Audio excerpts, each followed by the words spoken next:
नमस्कार दोस्तों, welcome back to child care with Ayurveda. दोस्तों, मेरी ओपीडी में कई पेरेंट्स ऐसे आते हैं जो अपने बच्चे के अस्थमा से परेशान हैं, बच्चे की ब्रीदिंग डिफिकल्टी से परेशान है, बच्चे को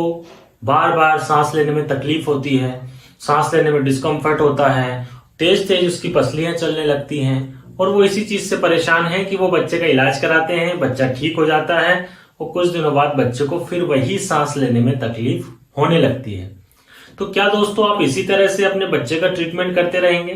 आप उसको दवाई देंगे, बच्चा ठीक होगा, फिर बच्चा बीमार होगा? क्या यही बार बार पैटर्न चलता रहेगा और वही सब दवाइयां आप बच्चे को दे दे के बच्चे के शरीर को नुकसान कर देते हैं, क्योंकि उन दवाइयों के साइड इफेक्ट बहुत ज्यादा होते हैं। लेकिन यदि आप आयुर्वेद के द्वारा बच्चों के अस्थमा का ट्रीटमेंट कराते हैं तो बच्चे के अस्थमा को आप पूरी तरह से ठीक कर सकते हैं और बच्चे की जो बार बार की शिकायत होती है वो शिकायत भी खत्म हो जाती है, क्योंकि आयुर्वेद में अस्थमा के लिए या श्वास रोग के लिए या दमा के लिए बहुत अच्छी अच्छी औषधियां हैं जिनका प्रयोग करने से बच्चे का अस्थमा पूरी तरह से ठीक किया जा सकता है।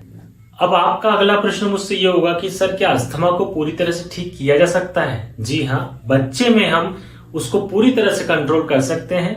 लेकिन बड़ों में यह ठीक कर पाना मुश्किल होता है। तो आपको मेरी यही एडवाइस है दोस्तों कि आप, यदि आपके बच्चे को कहीं अभी से ब्रीदिंग डिफिकल्टी हो रही है, अस्थमा हो रहा है, बार बार सर्दी खांसी बुखार हो जाता है, जैसे ही मौसम बदलता है बच्चे की पसलियां चलना शुरू हो जाती हैं, तो इस कंडीशन में आप इमरजेंसी के लिए वो ट्रीटमेंट ठीक है, लेकिन इसको परमानेंट सही करने के लिए बच्चे के लिए आप उसको आयुर्वेद का उपयोग कीजिए। आयुर्वेद में के द्वारा उसका बच्चे का इलाज कराइए, जिससे कि बच्चे की समस्या को आप अभी पूरी तरह से ठीक कर सकते हैं। अब चूंकि इसमें दवाइयां डायरेक्ट बता पाना पॉसिबल इसलिए नहीं है क्योंकि बच्चे की उम्र के हिसाब से, उसकी प्रकृति के हिसाब से, उसका डिजीज कितना है, माइल्ड है, मॉडरेट है, सीवियर है, बच्चे को कफ है या नहीं है,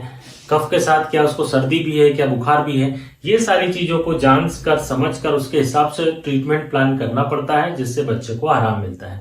तो आपको मेरी एडवाइस है, as a ayurvedic child specialist के तौर पर मैं आपको यही सलाह देना चाहूंगा कि यदि आपके बच्चे को सांस लेने में तकलीफ की शिकायत है, ब्रीदिंग है, डिफिकल्टी है, अस्थमा है, तो आप आयुर्वेद का सहारा लें और उस बीमारी को पूरी तरह से ठीक करें। जय आयुर्वेद।